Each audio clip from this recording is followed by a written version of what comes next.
All right, we're going to do how your thinking leads to eating, the actions versus the thoughts, the shoulds. And this is a really important thing that I want to discuss with you because I'm going to explain something to you, and I don't want you to take this as, oh my God, more proof, I'm incompetent and I can't do it. If you were to write down on a sheet of paper all the things you need to do in a day to live a fairly healthy life, I'm going to make my breakfast, I'm going to pack a lunch, I'm going to throw dinner in the crock pot or have something prepared for dinner, I'm going to journal my food, I'm going to drink a glass of water, I'm going to go for a 10-minute walk. If you were to write all that down and hand it to a 5-year-old, the 5-year-old could execute almost all the things on that list. They probably could pull the oatmeal carton out of the pantry, put it in the microwave bowl, add some water, microwave it. They probably could throw a sandwich together and put it in a lunchbox and pack a lunch. They probably could, with assistance from an adult, put some food into the crock pot for dinner, right? They could do these things. So the question becomes, obviously we're journaling food. If I gave a 5-year-old that could write a notepad and said, follow this person around all day, write down what they put in their mouth, executed probably perfectly. Oh, they ate a banana, write that down. So then why is it that if we are all far older, more sophisticated, better educated, and have way more life experience, would we struggle doing the things that we could give a 5-year-old to do? Now, think about it super logically. When you were 5, you just did things. When you were 7, you just did things. The idea came to you, you did it. You didn't overthink it. You didn't let your lower brain run the show. You had these good ideas, you just executed it. So as you grew up and had life experiences and pain and that feeling of either, when we talked about literal death versus figurative death, you had those experiences, that lower brain voice became very strong for you. So when you think to yourself, okay, yeah, a 5-year-old could do most of those things. They could go for a 10-minute walk and check it off the list. They could drink their water. They could pack a lunch. They could journal their food. Why am I not doing it? It's really not because you're incapable. Like, I meet adults all the time that'll say, I've tried journaling my food, I just can't do it. Yes, you can. If there was something you really wanted to do, you would do it. So it's not that you can't do it. It's not that it's above your pay grade with your ability level. What it is in your mind, you want to do it. You maybe even write it down on a list of things to do. But then through the course of a day, here's where you and the 5-year-old differ, okay? You hear, oh, wow, should you eat oatmeal for breakfast? I heard oatmeal is really high in carbs, and you need to cut carbs if you're going to lose weight. Oh, you know what? Don't eat too many eggs. Your cholesterol. We heard eggs were bad, right? No, I don't know. Oh, maybe we should skip breakfast because you know what? I did hear from one of my coworkers that intermittent fasting and skipping breakfast was actually a really good way to lose weight. What all of that is, that garbage that's cycling around in there, that gets so overwhelming that you end up not making a breakfast, not packing a lunch, not journaling your food. It's lower brain chatter. It is not you. You are the person who wrote down at the beginning of the day, I want to pack my lunch. I want to have a breakfast at home. I want to journal my food today. That is you. That's the you that has a game plan. That's the you that wants to take action in your life. That's you.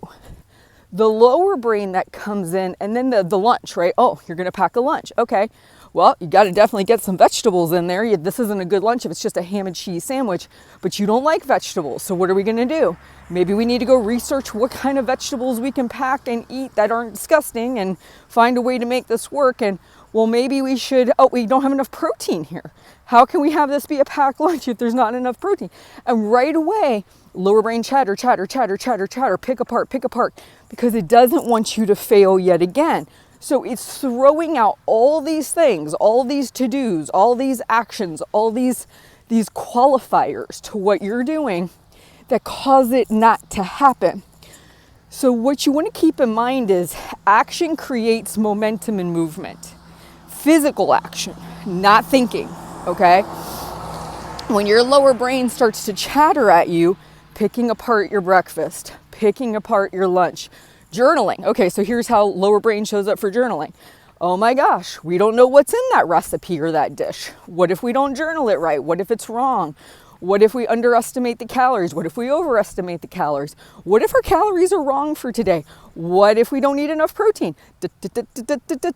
Right? Like literally, if I gave a 5-year-old a tablet and I say, write down what this person eats today, he or she would just write down, had 2 eggs, had a banana, had a piece of lasagna. Like they could do it. Why can't we?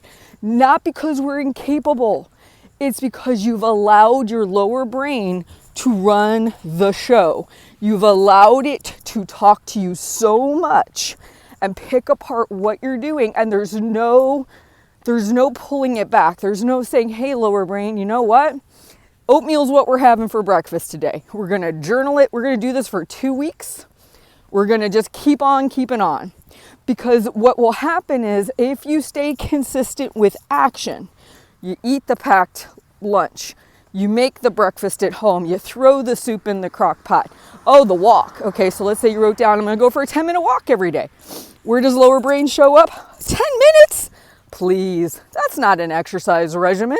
You need to be doing at least an hour of hardcore intense exercise, or you're not going to lose any weight. You can't just walk for 10 minutes. What's that going to do? You know what? What if people start to notice you in the gym? What if you're the biggest person in the gym? Maybe we need to get some special workout clothes first. Yep, that's what we're going to do. We're not going to work out for the next week or so. We're going to go get the clothes, lose a little weight first. And then we're starting to go to the hour-long workout classes at the gym. See how it went from a 10-minute walk, which you totally could have executed, you totally could have checked off the list, to now we're waiting weeks until we get new workout clothes. We've lost some weight first, and now we have to commit to an hour-long, high-intense workout at the gym. You see how that goes?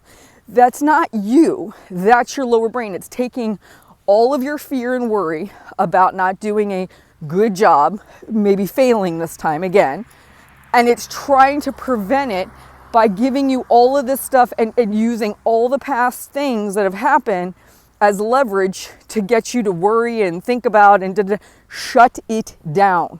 No, lower brain, for the next couple weeks, we're just going to do a 10-minute walk. We're going to check it off our sheet of paper. We're going to do physical movement. We're going to take action. Because when I was in my weight loss journey, it didn't stop. Your lower brain does not stop talking to you. You can tell it no. You can say, be quiet. You can say, we're going to do what's on the sheet of paper, and we're nothing more, nothing less, what's on the sheet of paper. And when it starts to talk to you, you just say, no, thank you. We'll reevaluate, and I would say this, we'll reevaluate it and think about what you're suggesting in 2 weeks when this process is done. But not before then. So give yourself a timeout from your lower brain. You don't even have to engage it in this conversation. So I hope this helps, but here's what I want you to pay attention. There's nothing wrong with you. You have the exact same issue as all other adults that I come in contact with. You have a good idea of what needs to be done. Then when you go to execute it, all this lower brain chatter happens. Then you end up getting to where you say, well, I'm not going to worry about journaling my food today. This feels too overwhelming. I'll start tomorrow. I'm not going to go for that 10-minute walk because really it's pointless. I'm going to wait till I get those new clothes and I've lost a little weight to start exercising. It's delay, delay, delay, delay, delay. No action today because you're delaying, right? The lower brain has convinced you what you're doing is not enough. Fear of failure yet again. And so thus we keep the cycle going. Your power, give yourself 2 weeks. Write it down. Check it off. Pretend you're a 5-year-old. I'm going to do these things every day. When the lower brain chatters at you, say no thank you. I'm not listening to you for the next 2 weeks. I'm taking a break from you. I'm going to do what's on the list. No matter how small, how big, I'm just going to do what's written down. Because really, if you detach emotion from it, you don't let yourself get confused, overwhelmed by lower brain, you can execute those things. They're not difficult. Make a lunch, make a breakfast, journal your food. Very simple things, right? It's only the chatter that creates the problem. So I want to encourage you, you can do this. Don't allow yourself to fall into that same pit over and over again. You guys have a great day. I will talk to you soon.